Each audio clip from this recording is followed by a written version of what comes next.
I had never heard the word volunteering before.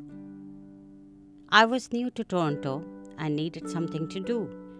I scrolled through the Volunteer Toronto website, and my first search led me to the Redwood shelter. Admin volunteer needed. I jumped on the opportunity, not knowing where it would lead me. When I started at Redwood, I had never heard words like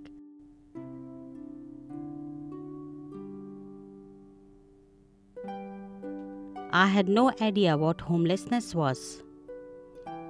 One of the first women I helped at the shelter cried after seeing a lake for the first time on one of our trips. She had been held prisoner in her home by her husband. I thought I had no idea about such things. I had been married for 16 years with 2 young children when I started volunteering at Redwood. My husband had been drinking a lot. I was the only one with a job.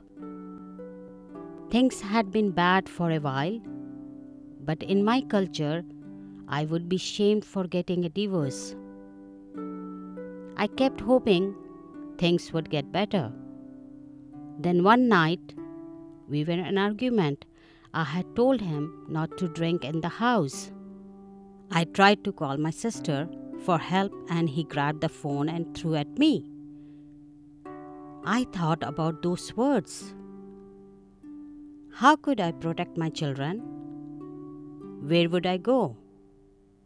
When he left a few weeks later, I called Evelyn, the volunteer coordinator at Redwood. They helped me with lots of practical things like legal counsel.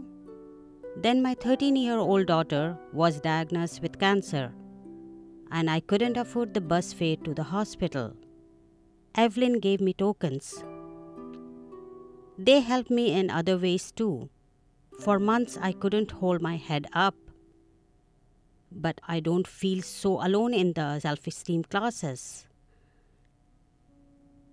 Emma, the fundraising director, saw past my depression, believing in me. She put me on the board, and then I was making fundraising calls for her.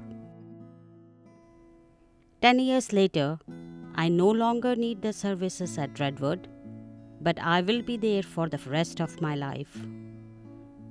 On Tuesdays, you can still find me there, calling people to donate, typing the HR manual, or teaching financial literacy classes. And because they believed in me, I'm back in school studying to get certified in volunteer and fundraising management.